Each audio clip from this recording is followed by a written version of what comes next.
Bonjour, alors je m'appelle Ghislaine, j'ai 55 ans, j'ai une polyarthrite depuis l'âge de 20 ans.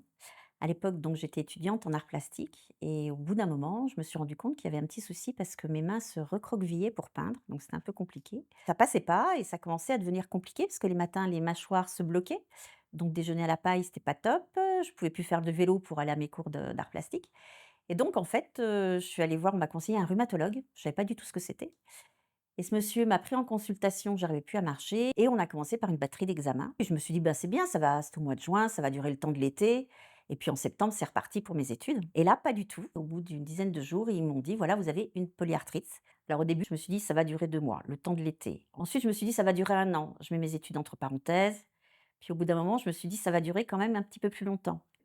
Et puis on apprend aussi que les traitements, il faut leur laisser du temps, que les douleurs, il va falloir les apprivoiser, que les douleurs ne sont pas les mêmes, qu'elles ne sont pas constantes, qu'elles peuvent arriver alors que, on a bien dormi, on était relaxé ou quoi que ce soit et le matin on se réveille, c'est bloqué. Pourquoi?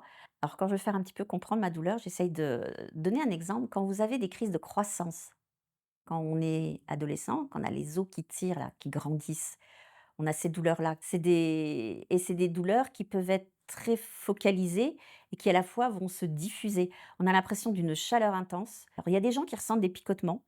Moi, je vais sentir à la fois la douleur et la limitation dans le mouvement. Il y a le côté mécanique, puis il y a le côté où on sent qu'il y a de la chimie, quelque chose qui se passe dedans, qui un volcan, quoi.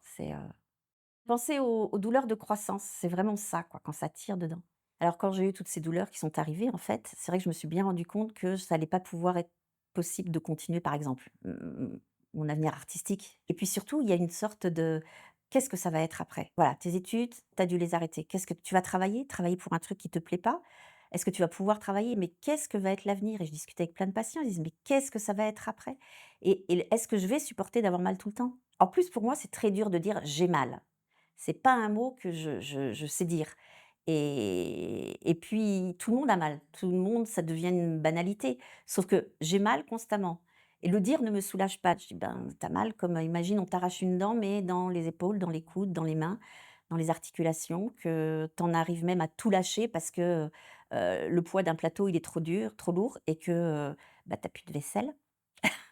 L'avenir est complètement flou. On ne sait pas quelle est la limite que l'on peut supporter au niveau de la douleur.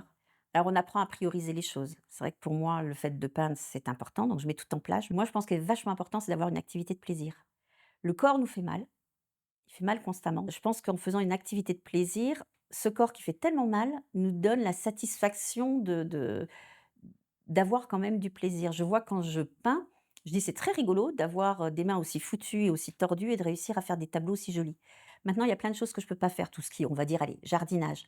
Par contre, là, c'est vachement important de pouvoir demander à des gens et savoir demander aux gens. Alors qu'on annonce le diagnostic, j'avoue qu'il y a une sorte de soulagement parce qu'on se dit: «C'est pas dans ma tête».